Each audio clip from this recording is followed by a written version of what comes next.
afternoon, everyone. I'm very happy to be here at this conference on rethinking pacifism, which is a topic very close to my own research and political interests. As you can see, the title of my talk is Pacifism, Anarchism, and the Critique of State Violence,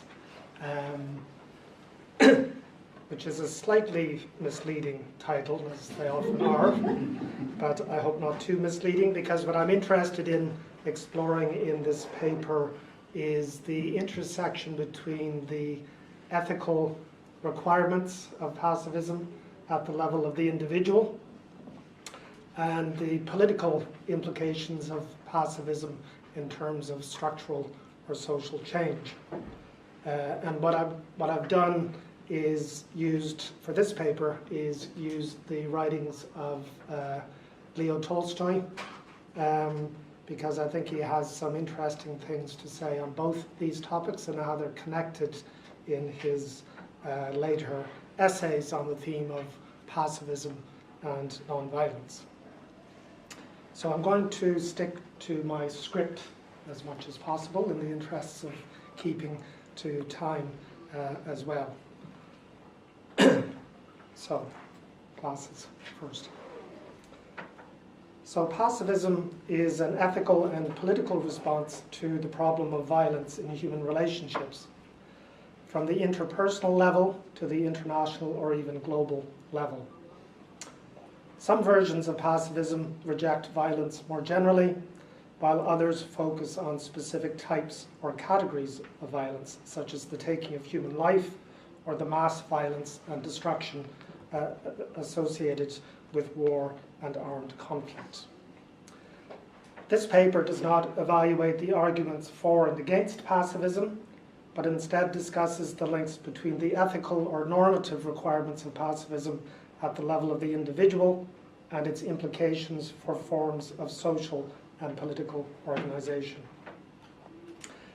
A particularly important and controversial aspect of pacifism is its rejection of all forms of collective violence, especially the violence of the state, as expressed through war, armed conflict, and the use of military force. Pacifism is most prominently associated with an unequivocal opposition to war and the use of military force as perhaps the most egregious and destructive forms of collective violence. Pacifism does have a significant ethical dimension involving a personal refusal to participate in or support the use of violence, particularly war and armed conflict, but it also has important political implications involving a rejection of political structures or forms of social organization that depend upon or utilize violence. Pacifism is not only anti-war, for example, but it also has important political implications involving a rejection of political structures or forms of social organization that depend upon or utilize violence, as we've seen in Stellan's talk earlier.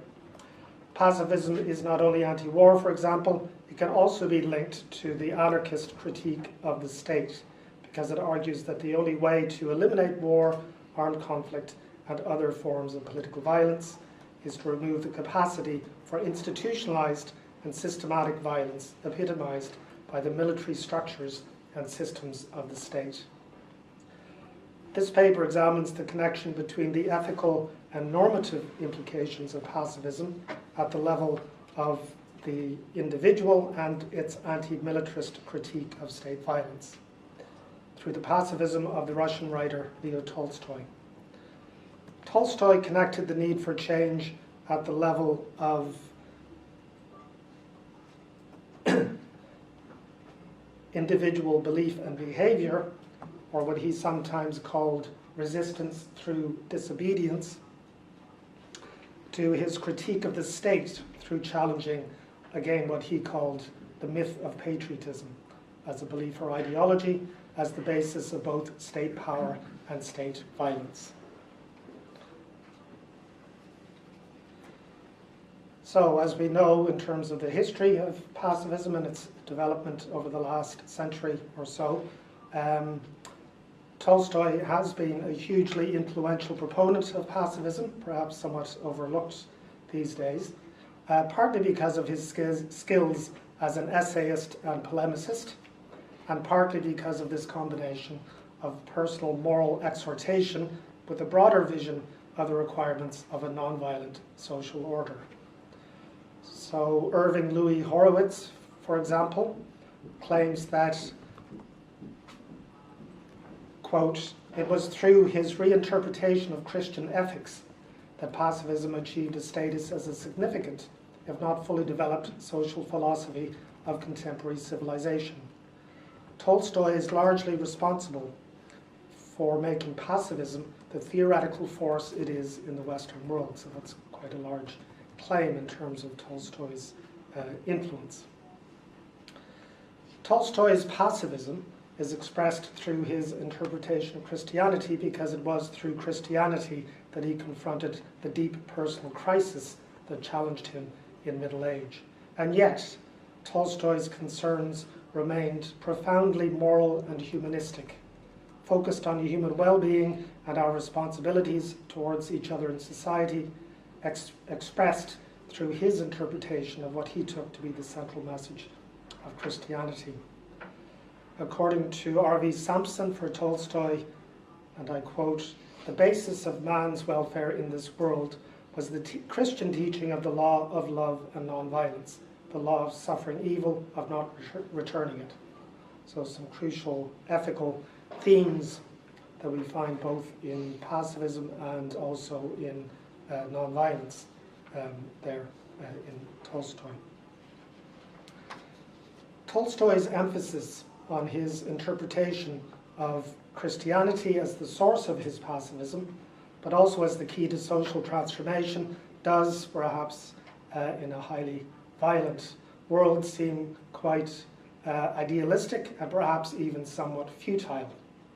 And yet, as Horowitz points out, the basis of social change for Tolstoy is not a change in material and political conditions, but rather a transformation of human consciousness, a massive change in the collective conscience, in ideas and values, to quote Horowitz. So this is where the theme of change at the level of the individual, normative or ethical change, and the link to broader patterns of social transformation required by pacifism begins to come in. Normative change, or a transformation of values and beliefs, takes priority over institutional change because the power of governments, including their capacity to employ military force, depends upon what Tolstoy calls patriotism, or loyalty to one's own nation or state above all else. And patriotism in turn depends upon public opinion. So this is where beliefs, norms, and values come in.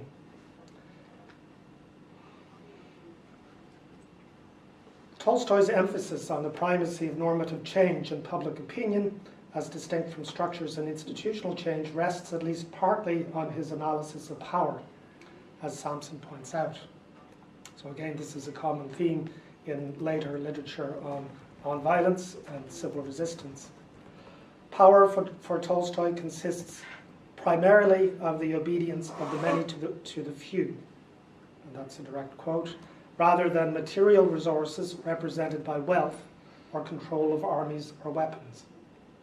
Such obedience is secured in part by the intimidation made possible by the control of armed men, but as this means is itself never sufficient, even more by beliefs, purposes, justifications designed to persuade people that it is their duty to obey. So this is where the significance of normative change comes in. Patriotism as a norm or value, as the exclusive or at least primary allegiance to one country, helps secure such obedience because it ensures devotion and submission to the existing government, and its sole purpose is to bind together rulers and ruled in a common delusion. This emphasis upon doctrine that is to say concepts, ideas, and arguments, to quote Sampson again, helps explain why individual and collective nonviolent action can be effective in resisting war and militarism through expressing or challenging norms, values, and beliefs. So again, this is the peculiar power of nonviolence and nonviolent forms of resistance, is precisely that it challenges the norms associated with militarism and the use of violence to maintain social order. The public opinion that supports patriotism and the power of governments can change through acknowledging the truth of our common humanity. This involves an acknowledgement of the perception of human equality and respect for human dignity, which flow from Christianity in terms of the origins of Tolstoy's particular version of pacifism. The sovereign state's use of legitimate violence, in inverted commas, in pursuit of its own interests under the guise of patriotism is an affront to the universal ideals of Christianity, according to Tolstoy. So again, we see the links between normative change and what I'll come to in a moment in terms of his challenge to the state as a political structure. Thus, resistance to war and militarism begins at the level of individual consciousness and individual conscience, translated into individual action, rather than at the level of international law or global institutional structures. Change at the level of the individual produces institutional change rather than the other way around for Tolstoy. This is why Tolstoy emphasized resistance through disobedience, beginning at the level of the individual, as the key to challenging the systematic violence of the state. An idea with antecedents in Thoreau's essay, Civil Disobedience, and a direct influence upon Gandhi's theory and practice of satyagraha, for example, or nonviolent civil disobedience as a method for achieving peaceful social and political change. So, again, to quote David Stevens, for Tolstoy, the state could only survive with the consent of the governed. A revolution to overthrow it had to take a personal rather than a political form. So how does all of this link then to Tolstoy's critique of the state, if he begins at this level of normative change, or the importance of normative change at the level of the individual? Tolstoy linked his pacifist opposition to war and all forms of military force to a critique of the state as such, and not merely of particular types of government or specific government policies. According to W.B. Galley, for instance, for Tolstoy, war is an evil necessity of all governments, constitutional as well as arbitrary, precisely because of the myth of patriotism connected to the supposed primacy of each state's own national interests, including the defense of state sovereignty. Every government's insistence on its own right to engage in the use of military force and the implications of this for investing in and developing the military capacity of states was a primary cause of war for Tolstoy. Thus, Alexandra Christoyanopoulos argues that Tolstoy's critique of the state, or what is sometimes called his Christian anarchism, is inseparable from his Christian pacifism.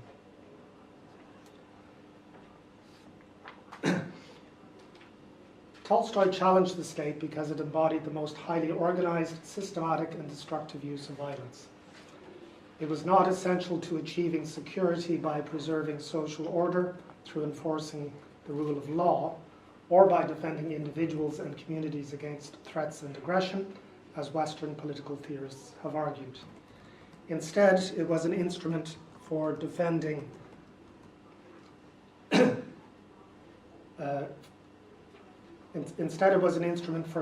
the welfare of economic and political elites at the expense of the vast majority of the population who suffered the consequences of war and armed conflict. So again, for Tolstoy, the armed forces of the state have two main purposes: domestically to oppress the people, to preserve the privileges of the rulers, and externally to engage in aggression and foreign conquest. Even the use of military force, ostensibly for national defense, is linked inextricably to elite interests for Tolstoy. In other words, the defense of the state that is justified and supported by patriotism is aimed at protecting the wealth and property of the ruling classes from either external or internal threats. Tolstoy directly challenged the idea that self-defense, or the defense of one's country, justified the use of military force. Tolstoy refuted putative defensive justifications for the use of military force on the basis of his critique of the state. The primary function of the state, according to Tolstoy, is the defense of elite interests through collective violence. According to W.B. Galli again, Tolstoy claimed that the myth of patriotism, of the unique value and innocence and peculiar vulnerability of one's own country in the face of evil forces, has been invented to sustain and increase the power of governments and the classes which execute governmental orders in return for social and economic privileges. Tolstoy concedes that the state may have had some utility in the past in reducing or constraining violence. Nonetheless, this advantage in favor of the existence of the state has passed because the capacity for systematic violence on a large scale through the centralized mechanisms of the state and the industrialized technology of warfare has increased. Although the violence between individuals the state is intended to suppress declines, the violence of the state continues to grow, so that it soon becomes worse than the evil it is supposed to annihilate. So as we can see, Tolstoy rejects some of the more conventional arguments in favor of state violence, or the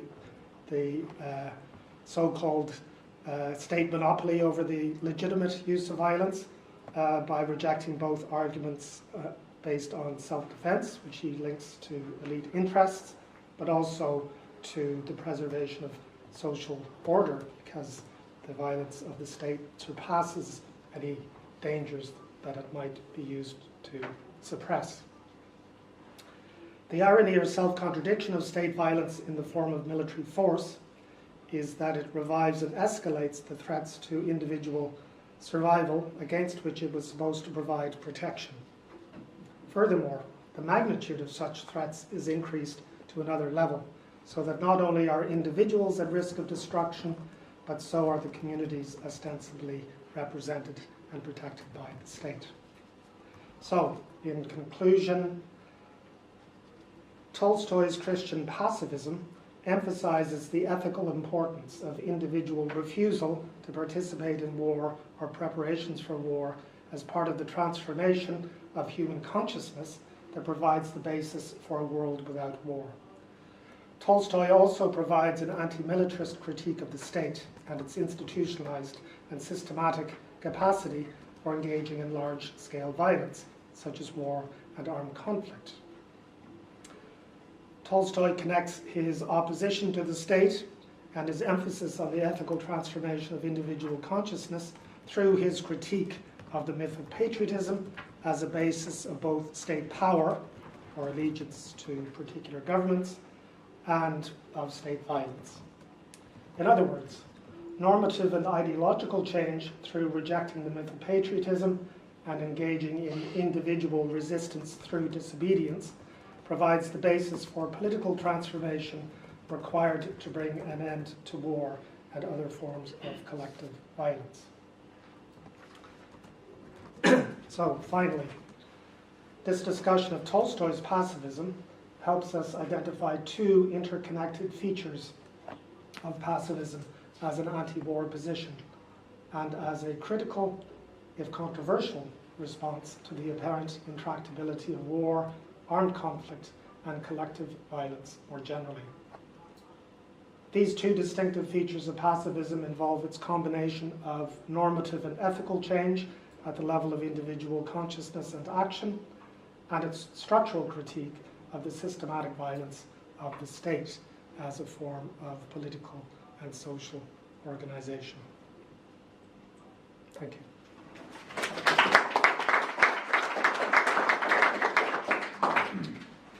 Thank you very much, Iain.